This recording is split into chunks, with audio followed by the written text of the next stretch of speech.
गायत्री मंत्र के नया अक्षर की व्याख्या। प्रकृति का अनुसरण।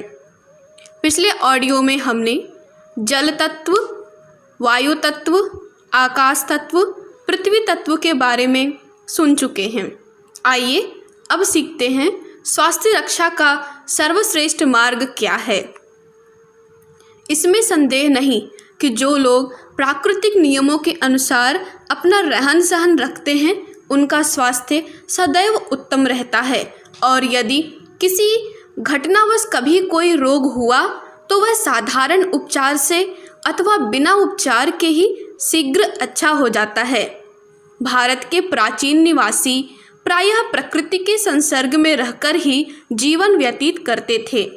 उस समय के ऋषि मुनि तो प्रायः बस्तियों से दूर वनों और जंगलों में ही रहते थे, जहाँ प्रकृति विरुद्ध जीवन की कोई सामग्री मिल नहीं सकती थी। और फिर यहाँ की ग्रामीण जनता भी सब तरह से स्वावलंबी थी और अपनी आवश्यकताओं की सीधी सादी वस्तुएं स्वयं ही तैयार कर लेती थी। इसलिए उसके जीवन में भी कृत्रिमता और आडंबर का कोई स्थान न था। केवल बड़े नगरों में, जिनकी संख्या नगण्य थी, विलास की कुछ सामग्री मिल सकती थी, और वही थोड़े बहुत प्रकृति के विपरीत आचरण करने वाले और फलस्वरूप बीमार व्यक्ति मिल सकते थे। आजकल परिस्थिति बहुत कुछ बदल गई है और आबादी के बढ़ने तथा तरह तरह के औद्योगिक आविष्कारों के कारण जलवायु में पहले के समान शुद्धता नहीं रही है। तो भी हम यदि प्रकृति का अनुसरण करें और खान पान तथा रहन सहन में से कृत्रिमता को त्याग दें तो हमारा स्वास्थ्य इस समय से कई गुना उत्तम बन सकता है। पिछले पृष्ठों में पांचों तत्वों का जो उपयोग बतलाया गया है, अगर उस पर ध्यान दें और आवश्यकता पड़ने पर उन्हीं विधियों का प्रयोग करें तो हमारे स्वास्थ्य में बहुत कुछ सुधार हो सकता है। इससे भी आवश्यक बात यह है कि जिससे स्वास्थ्य शरीर स्थिर रहे और बीमार होने की नौबत ही न आए, ऐसी कुछ बातों का सारांश संक्षिप्त रूप में हम नीचे देते हैं।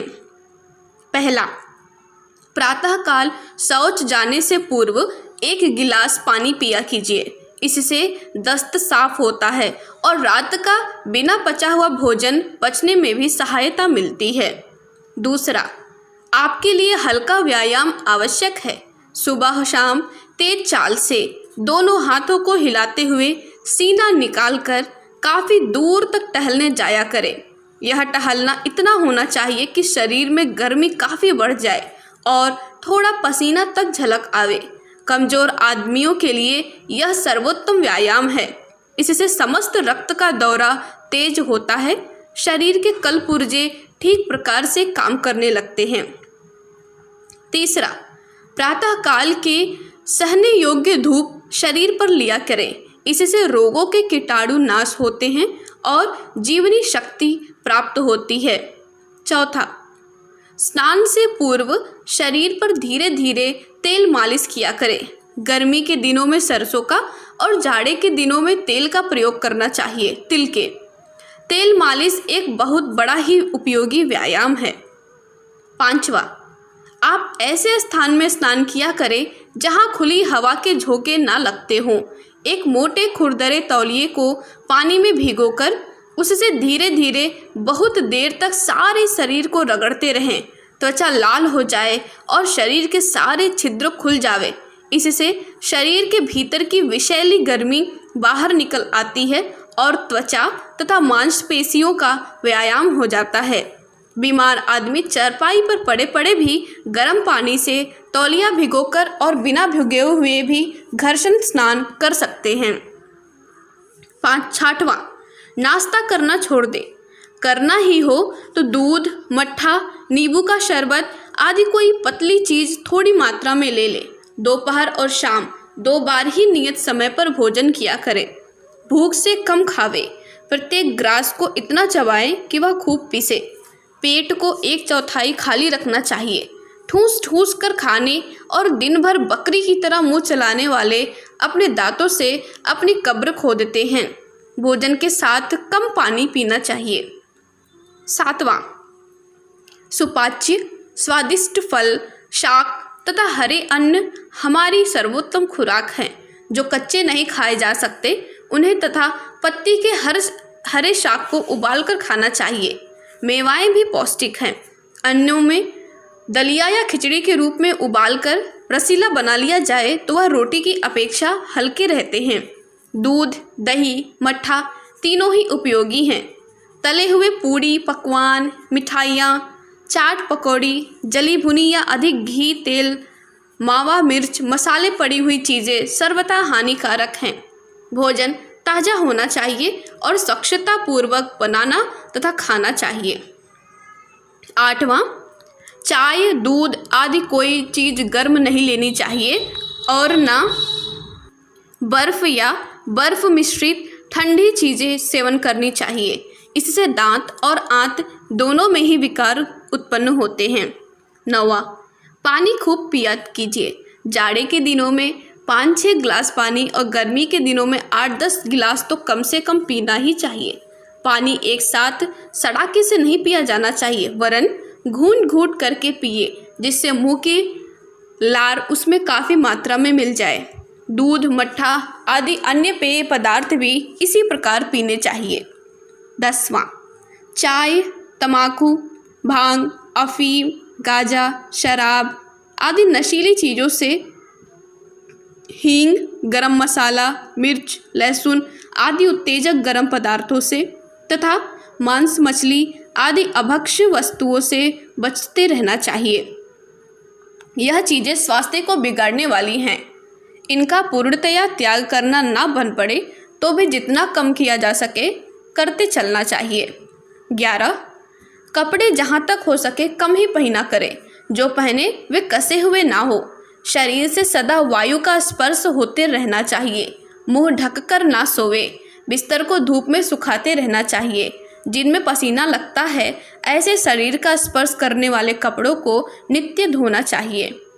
12, कमज़ोर और बीमारों को ब्रह्मचर्य से रहना चाहिए ताकि शक्ति संचय हो। जितना कम काम सेवन किया जाए उतना ही अच्छा है। 13, रात्रि को जल्दी सो जावे, सवेरे जल्दी उठे। अधिक रात्रि तक जागना और नेत्रों पर जोर डालने वाले काम करते रहना स्वास्थ्य के लिए हानिकारक है। 14, आलस्य और अति परिश्रम दोनों ही बुरे हैं। अत्यधिक दिमागी काम करना स्वास्थ्य पर बुरा प्रभाव डालता है। चिंता, क्रोध, भय, निराशा, शोक, बेचैनी, घबराहट, ईर्ष्या, द्वेष, छल, कष्ट आदि मनोविकारों से बचना चाहिए, क्योंकि यह जिसके मस्तिष्क में रहते हैं उसका स्वास्थ्य चौपट कर देते हैं। 15, सप्ताह में एक दिन उपवास करना चाहिए। निराहार रहना सबसे अच्छा है। ना हो सके तो एक समय फल, दूध आदि हल्की चीज़ें स्वल्प मात्रा में लेना भी उपवास है। यह भी ना हो सके तो एक समय दलिया, खिचड़ी, साबूदाना आदि पानी में पकाए हुए अन्न ले सकते हैं। उपवास के दिन पानी खूब पीना चाहिए। यदि इच्छा हो तो पानी में नींबू, सोडा, नमक या शहद मिला सकते हैं। 16, एक एनिमा यंत्र बाजार से खरीद लीजिए या किसी वैद्य डॉक्टर से यहाँ से मंगा लिया कीजिए। उपवास के लिए प्रातःकाल शौच जाने के उपरांत थोड़े गुनगुने 1 सेर पानी को एनिमा द्वारा पेट में चढ़ाइए। सब पानी पेट में चला जावे तब 10-5 मिनट उसे रोकना चाहिए। उसके बाद शौच जाना चाहिए। इस विधि से पेट की सफाई बड़ी अच्छी तरह हो जाती है। रोगों की जड़ पेट में होती है। पेट साफ हो जाने से बीमारी तुरंत घट जाती है और उपचार करने पर शीघ्र ही जड़ मूल से दूर हो जाती है। 17, कमजोर और बीमार को कुछ समय पूर्ण विश्राम करने के लिए समय निकालने का प्रयत्न करना चाहिए। नित्य के कामों में काफ़ी शक्ति खर्च होती रहती है। उसे बचा लिया जाए तो वह बची हुई शक्ति रोग दूर करने में सहायता करती है। 18, खुली हवा और खुले प्रकाश में रहना चाहिए। रहने का मकान ऐसा हो जिसमें धूप और हवा भली प्रकार पहुंच सके। अच्छे जलवायु के स्थान में रहने से बिगड़ा हुआ स्वास्थ्य भी सुधर जाता है। शरीर, मन, वस्त्र, घर, भोजन पात्र तथा उपयोग में आने वाली अन्य वस्तुओं की सफाई पर पूरा ध्यान रखना चाहिए। गंदगी स्वास्थ्य की शत्रु है और सफाई मित्र है। 19, चित्त को प्रसन्न, चेहरे को हंसमुख, मस्तिष्क को शांत रखने का बार बार प्रयत्न करना चाहिए। दिन में कई बार ऐसा प्रयत्न किया जाए तो प्रसन्न रहने की आदत बन पड़ती है, जो कि स्वास्थ्य के लिए बहुत उपयोगी है। 20वां, अब तक जन मिथ्या आहार विहारों की आदत रही हो, अब उनका दृढ़तापूर्वक छोड़ देने की प्रतिज्ञा करनी चाहिए और नित्य प्रति परमात्मा से सच्चे हृदय से प्रार्थना करनी चाहिए कि वह उन प्रतिज्ञाओं को पूरा करने में सहायता प्रदान करें। इसी के साथ यह पुस्तक समाप्त हुई। धन्यवाद। ओम शांति। हमारे YouTube चैनल को सब्सक्राइब करें और बेल आइकन को दबाकर ऑल पर क्लिक करें ताकि नोटिफिकेशंस आपको मिलती रहें।